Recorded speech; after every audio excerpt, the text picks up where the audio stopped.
for today's vlog, magluluto ako ng pork ribs. Bali, steam pork ribs. Ayan, bali na marinated ko na yan. Nilagyan ko yan ng soy sauce. Just a little soy sauce. Sugar, little sugar and salt. With white pepper. So, and also flour. Cornstarch. So, ayan na, marinated na yan. So, ngayon, bago ko yan i-steam, maglalagay ako ng pineapple. Yung, ano to, yung salted pineapple. Chinap ko lang yan, yung nasa bote. Ayan, tapos ikalat lang natin yan. Ayan.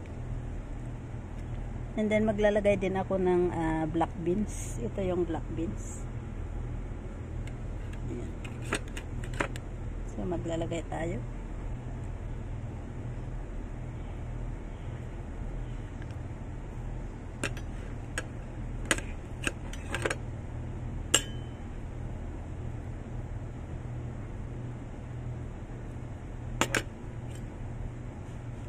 Kailangan maikalat yung black beans. Ayan. Ayan. So, bago ko yan i-steam, maglalagay ako ng scallion. Yung chopped scallion. So, ayan guys. So, pwede na yan. Ready to steam na yan.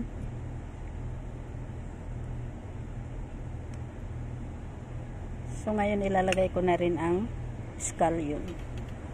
Ito yung chinap ko na scallion.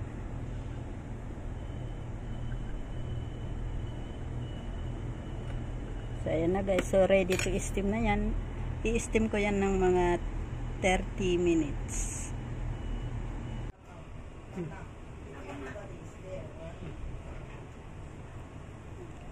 Ito na guys yung in-steam ko na pork. Hindi ko na ipakita sa inyo kanina yung pag-steam ko. So, ito na guys. Pwede na. Ready to serve na siya. Wow, it's yummy. So, ilalabas ko na yan ngayon. Ay, Nelly, iga naman dito. Ilabas ka man dito. Iga naman tayo. Irwal ko dito. Anay ko. In-steam ko. Na-imas. So, ito na guys. Ayan, ready to serve na yan. So, thank you guys for watching. Please don't forget to click like and share. Thank you. Bye-bye. God bless.